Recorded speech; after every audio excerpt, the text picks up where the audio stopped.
સ્કૂલે જતા બાળકો અણસમજમાં મારામારી કરે, તોફાન કરે તે સ્વાભાવિક વાત છે, પણ બાળકોની હાજરીમાં શાળામાં શિક્ષકો બાખડી પડે તો કેવું લાગે? મેં અમદાવાદની એક સ્કૂલમાં આવી જ ઘટના બની, જ્યાં કોઈ વાતને લઈને શિક્ષકોએ મારામારી કરી, જેનાથી ઉશ્કેરાયેલા લોકોએ સ્કૂલને જ તાળાબંધી કરી નાખી છે. શું છે આખો મામલો અને તાળાબંધી પછી શું થયું, આવું જોઈએ.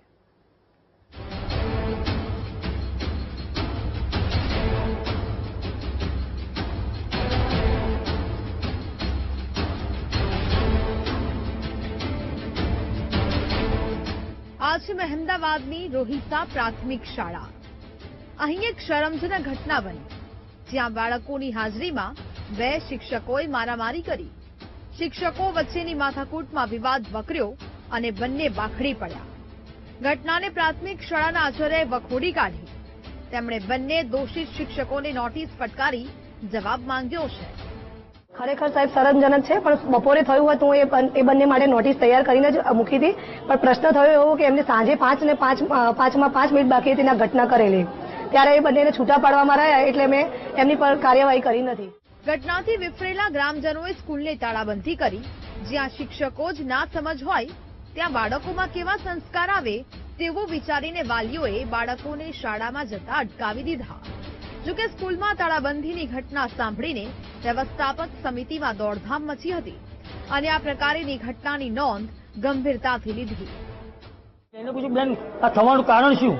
તો બેન એવું કીધું કે મેં નોટિસો કાઢી હતી, કંઈક કામગીરી બાબતની એમના જે બી હોય નોટિસ, અમને બી બહુ ખબર નહીં, પણ નોટિસો કાઢી હતી. એમાં કોઈએ સહીઓ નથી કરી, અમુક શિક્ષકોએ કરી હતી, જેને નથી કરી એવું એમને મને નામ આપી ગયું. ધોરણ 7 ભણાવતા ભરતભાઈ બારોટ દ્વારા આ બધું ષડયંત્ર રચવામાં આવ્યું છે. એમણે જે તે શિક્ષકોને કીધું કે આ ખોટું છે, નામ છે, આપણે ના ચાલે, આવા બધા ઇસ્યુ કરી અને આ જે કાલ બનાવ બન્યો એમના લીધે આ બનાવ બનેલો છે, એવું મુખ્ય શિક્ષક દ્વારા અમને જાણવામાં આવ્યું. શાળાને તાળાબંધીને પગલે તાલુકા શિક્ષણ અધિકારી રોહિસા ગામે પહોંચ્યા હતા. શાળા વ્યવસ્થાપન સમિતિના અધ્યક્ષ અને કમિટીના સભ્યો સહિત ગ્રામજનો સાથે બેઠક કરી હતી. તાલુકા અધિકારીએ ઘટનાને ગંભીરતાથી લઈ બંને પક્ષના નિવેદનો મેળવવામાં આવનાર છે અને જે કંઈ કાર્યવાહી કરવાની થાય તે કાર્યવાહી કરીને જિલ્લા કક્ષાએ રિપોર્ટ સુપ્રત કરવાની વાત જણાવી છે. બધાને હું મળીશ આજે. ગ્રામજનો જે અહીંયા જે રજૂઆત કરવા આવ્યા છે, એસએમસીના અધ્યક્ષ છે, સરપંચ છે, એ બધાને મળી અને મુખ્ય શિક્ષક અને સ્ટાફને પણ હું મળીશ અને એના જે કંઈ નિવેદનો હશે, જે કંઈ પૂછપરછ કરવાની હશે, જે કંઈ અહેવાલ છે લઈ અને તટસ્થ રીતે જે કંઈ એના ગુણદોષના આધારે જે કંઈ કામગીરી કરવાની હશે એનો રિપોર્ટ હું જિલ્લા કચેરીએ સબમિટ કરીશ. જ્યાંથી બાળકો પોતાનું જીવનનું શિક્ષણ મેળવે ત્યાં શિક્ષકો જ આવા ધંધા કરે તે કેટલું યોગ્ય?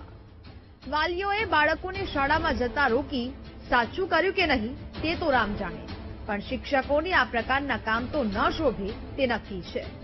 Vinod Sharma, VTV news, Kheda.